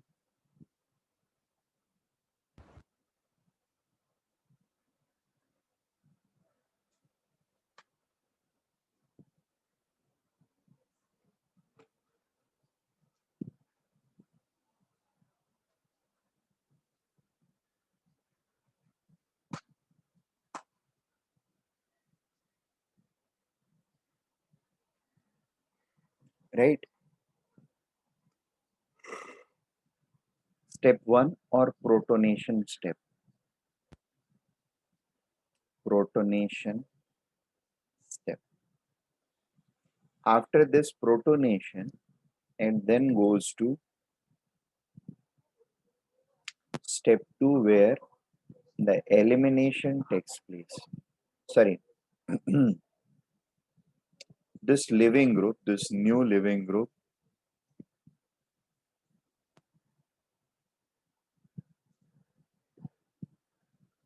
leaves. ठीक है,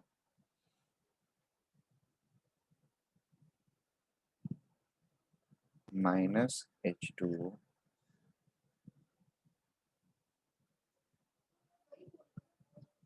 living group detached. ठीक है, and you have formation of carbocation.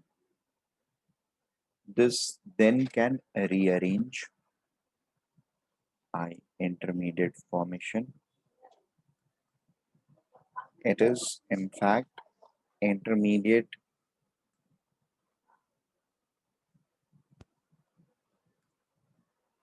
2. This is intermediate 1. ठीक है, दो इंटरमीडिएट्स रहेंगे यहाँ पर. और फाइनली स्टेप 3 में देयर विल बी एलिमिनेशन. बात समझ में आ रही है to all of us? हाँ सर.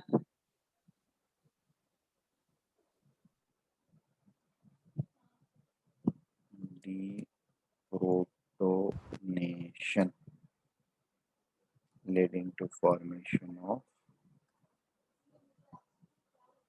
alkene.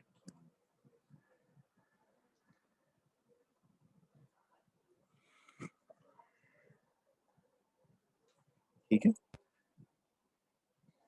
अब अगर इनका आपको बोलेंगे हम ये बनाने के लिए energy profile diagram, how is the energy profile diagram going to look like? The deprotonation step of this entire process is going to look something like this.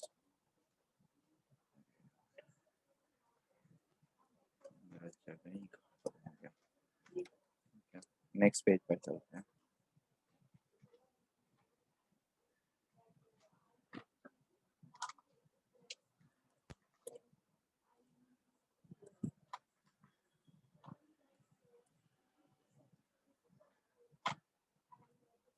Page number 28 होना चाहिए अगला वाला।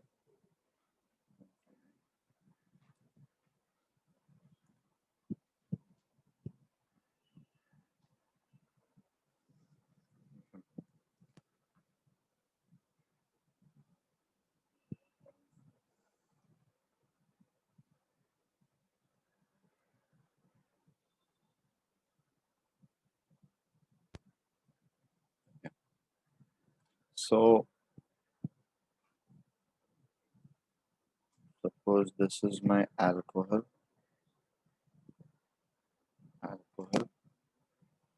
and then from here we have the first transition state, which leads to formation of this first intermediate protonated. Then we have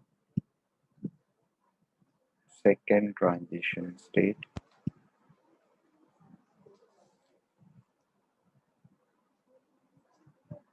like this, leading to formation of this carbocation.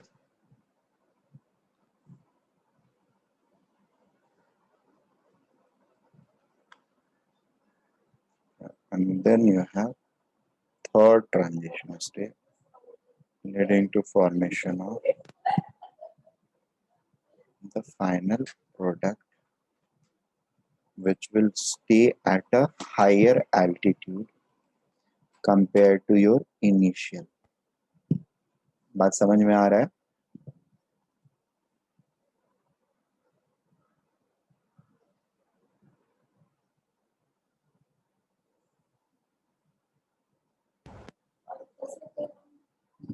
So that this will ensure that delta H of the this thing alkene is higher compared to the alcohol. ठीक है, ये transition state 1 होता है TS1, जब हमारा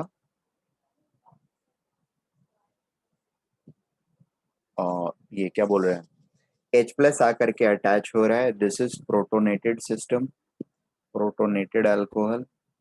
ठीक है, intermediate 1, this is TS2,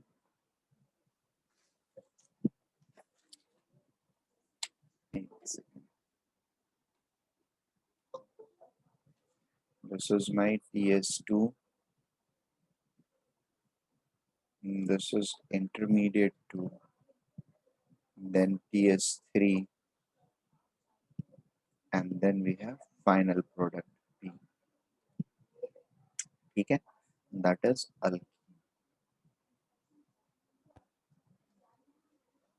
making sense? बात समझ में आ रही है? तो इसमें रेट डिटरमाइनिंग स्टेप कौन सा है? The second step.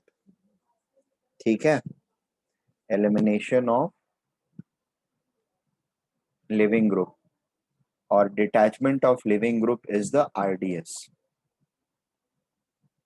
Is it okay? हाँ सर. ओके, अभी एक छोटा सा क्वेश्चन, जस्ट छोटा सा, ऑब्वियसली एप्लीकेटिव होगा, नहीं तो पूछूंगा क्यों, फालतू फालतू तो रहेगा नहीं. ऑक्सीजन के बदले अगर अमोनिया अमाइन रहता, क्या हो? ऑक्सीजन के बदले अमाइन रहता, तो ये TS2 का हाइट जो है, would it have increased or decreased compared to hydroxyl?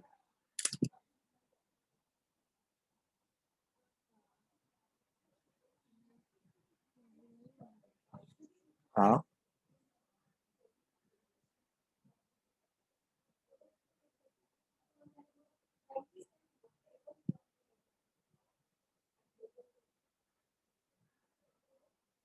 हाँ, अगर हाइड्रोक्सिल के बदले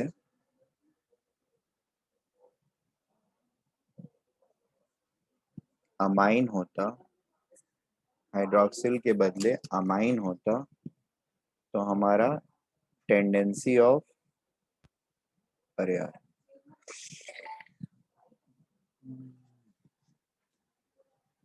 ये कर्व जो होता वो कैसा होता?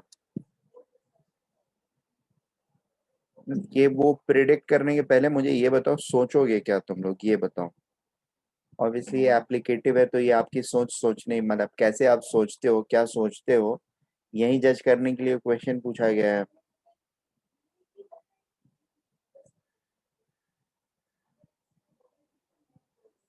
राइट ना?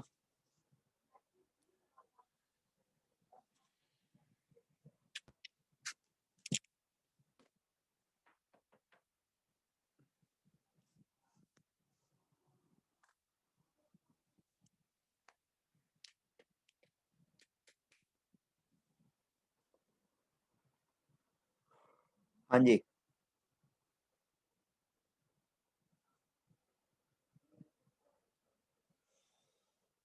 देखो, इसमें आप लोगों को सोचना ये है कि प्रोटोनेटेड वाटर, ठीक है। प्रोटोनेटेड वाटर मतलब,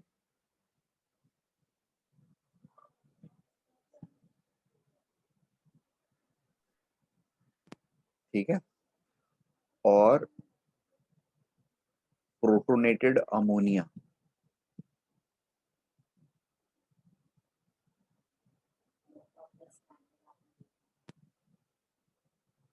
दोनों लगभग इक्विवेलेंट सिस्टम रहेंगे। बात समझ में आ रही है?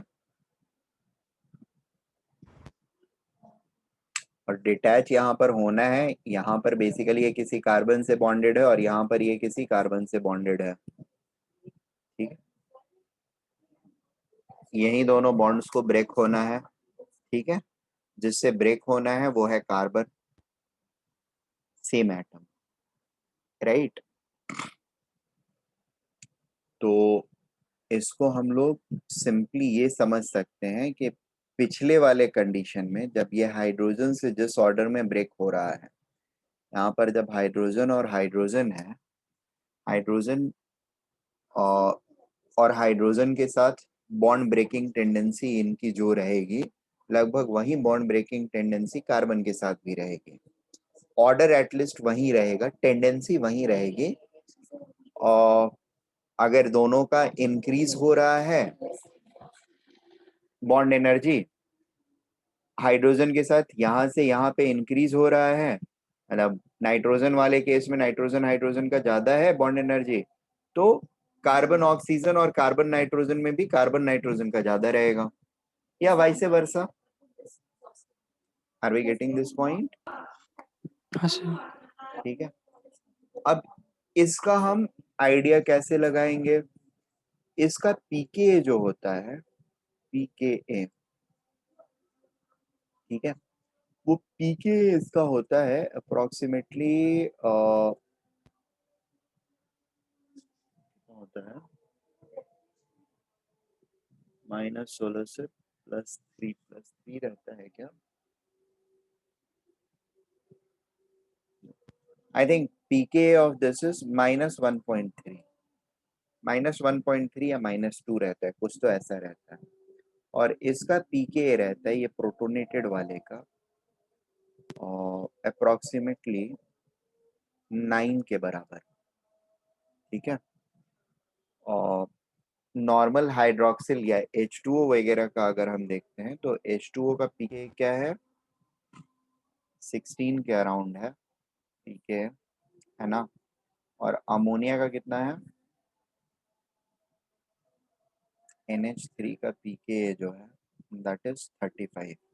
रिमेम्बर, ये दोनों याद रहने चाहिए मेरे ख्याल से।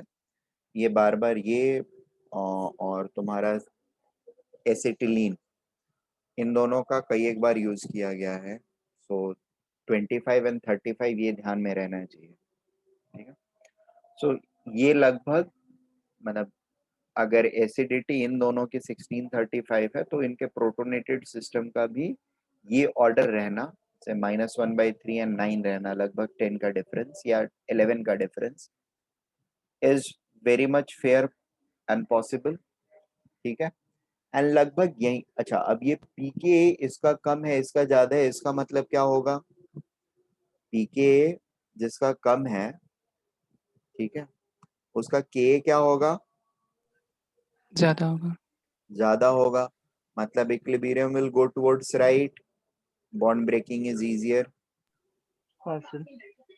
राइट। और दूसरे में जिसका पीके ज्यादा है उसका bond breaking is difficult and K is lower, that means this TS for carbon, if carbon would have been bonded over here and here as well, we can easily expect that the detachment of carbon nitrogen system will be more difficult to happen than the H2O system, ठीक है। Ammonia as a ammonia बन के उसका निकलना is going to be difficult task compare to H2O बन के निकलना।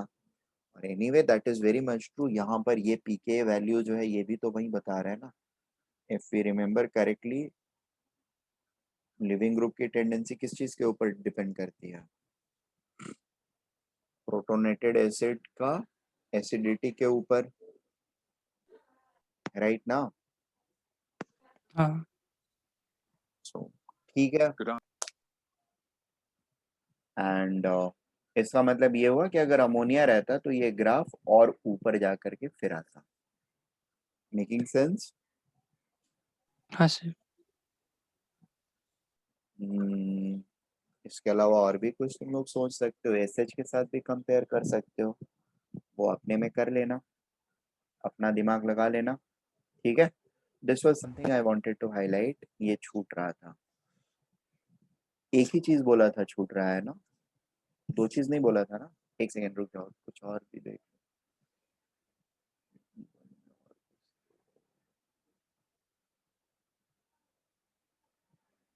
ZN और वो तो लिख दिया वहां पर, AgNO3।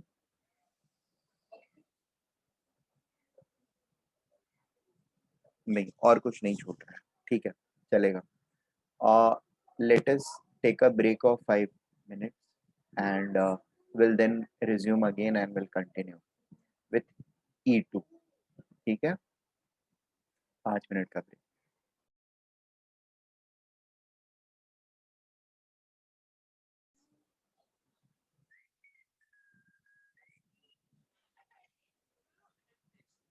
ये बहुत हल्का क्वेश्चन है।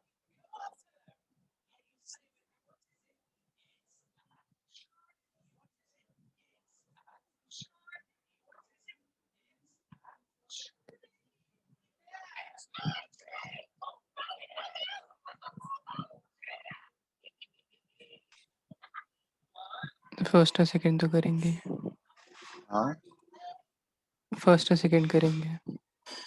देखो, इवन एलिमिनेशन,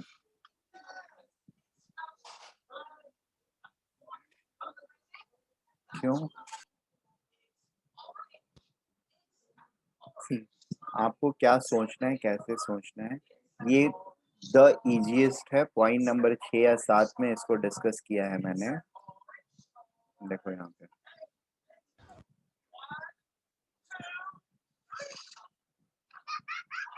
7 यहाँ पे है ना, 6 नंबर में फिर होगा।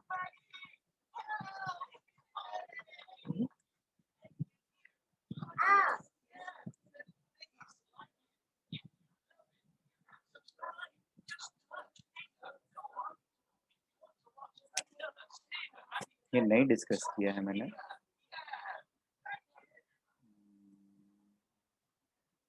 नहीं नहीं किया है तो हो नहीं सकता है।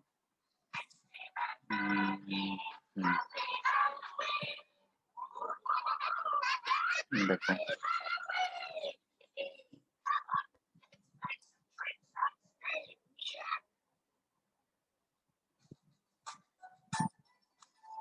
आठ नंबर पॉइंट, ठीक है।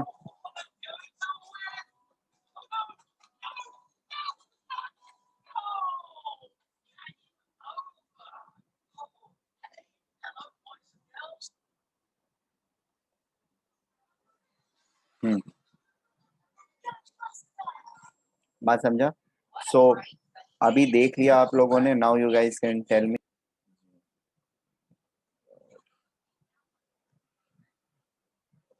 So rate of reaction is going to be directly proportional to substrate का power 1 and base का power 1.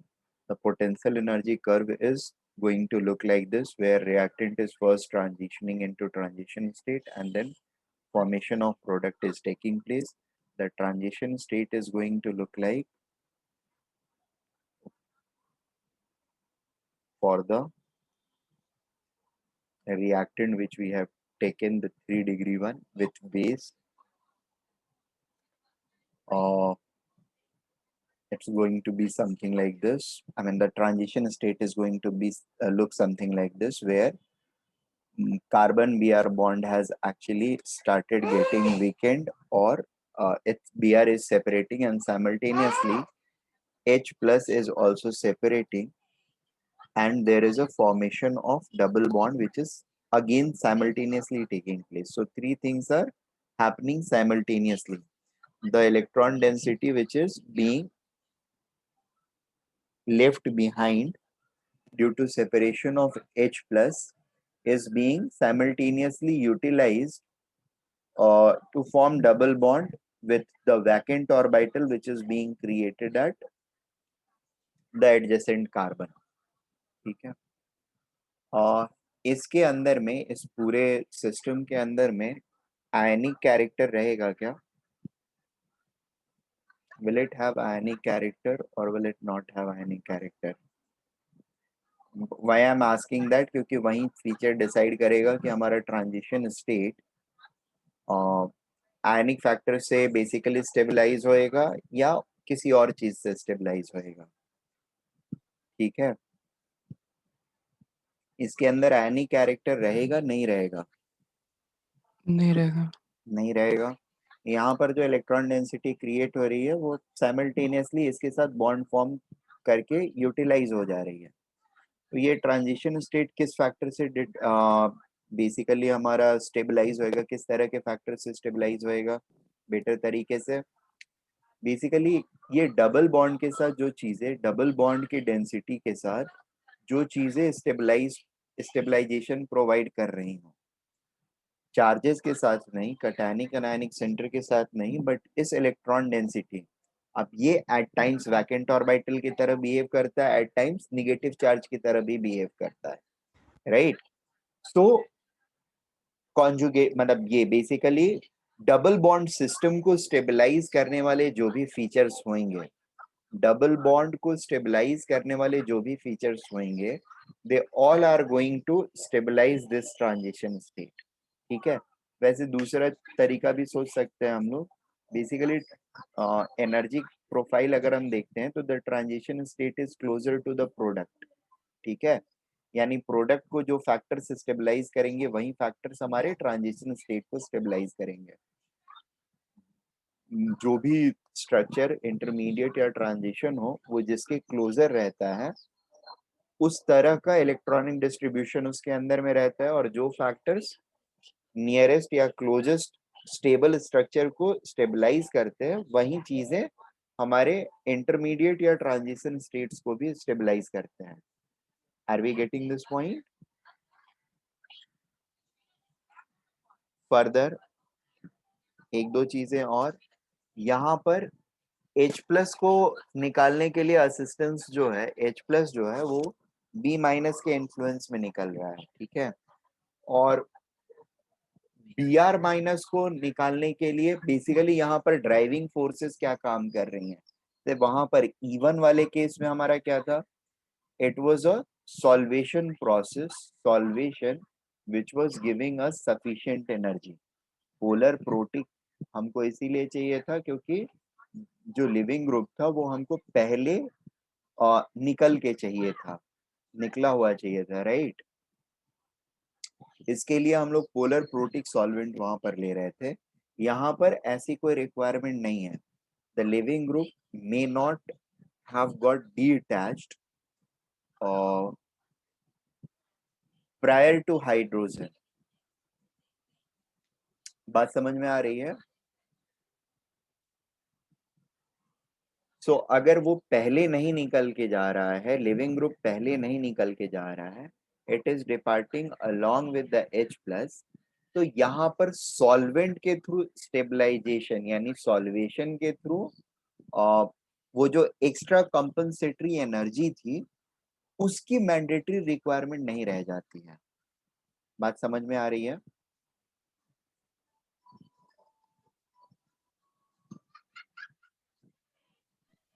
यानी पोलर प्रोटिक सॉल्वेंट जो होते हैं उनका मैंडेटरी रिक्वायरमेंट जो है दैट कीजेस, पोलर प्रोटिक है तो अच्छी बात है, बट पोलर प्रोटिक नहीं है तो भी कोई प्रॉब्लम नहीं है, this process can still take place. ठीक है, way is most effective rate constant of H के लिए। और ये वाला पॉइंट तो समझ में आया होगा मेरे ख्याल से। deprotonation is taking place in the same step as RDS। तो अगर हाइड्रोजन को हम ड्यूट्रियम से रिप्लेस कर देते हैं, the separating hydrogen is being replaced by a deuterium atom, so the bonds will become stronger, and bonds will become stronger, that means uh, activation energy will be higher for detachment of D, and hence rate constant of detachment of hydrogen will be higher compared to rate constant of detachment of deuterium, right? So rate constant का order ये रहेगा, और obviously rate of detachment hydrogen और deuterium का भी जो होगा that is also going to be, this implies this. Let us go to point number 4। This point number 4, या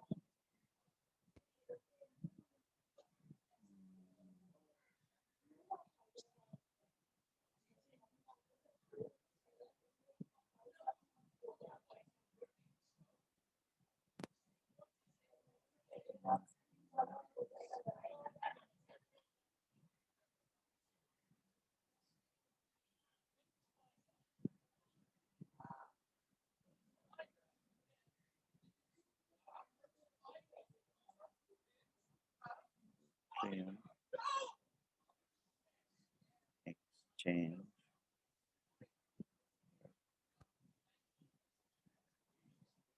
solvent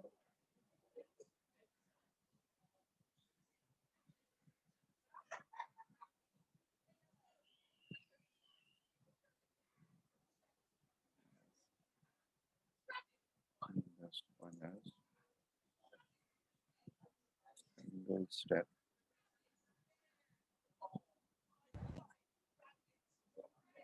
process।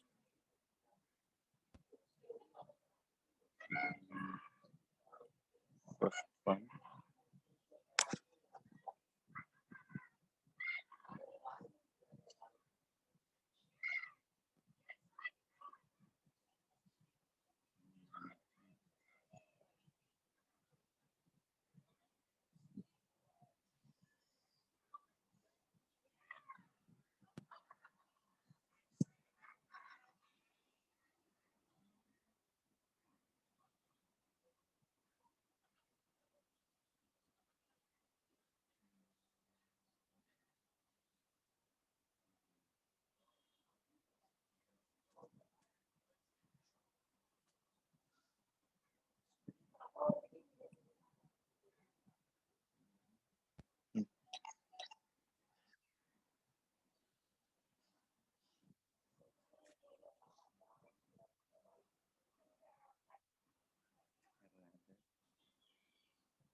देखिए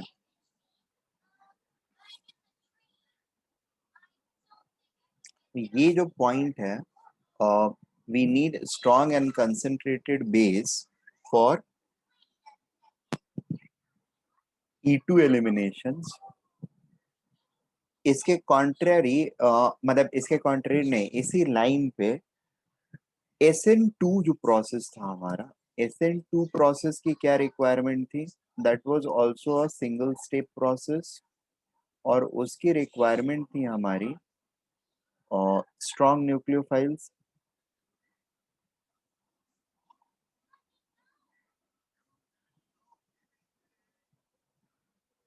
right? It's requirement was strong nucleophiles, strong and concentrated. यहाँ पर क्या है रिक्वायरमेंट हमारी? स्ट्रॉन्ग एंड कंसंट्रेटेड बेस की requirement है।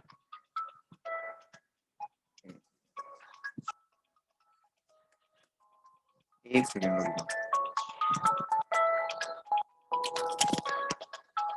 Hello hello.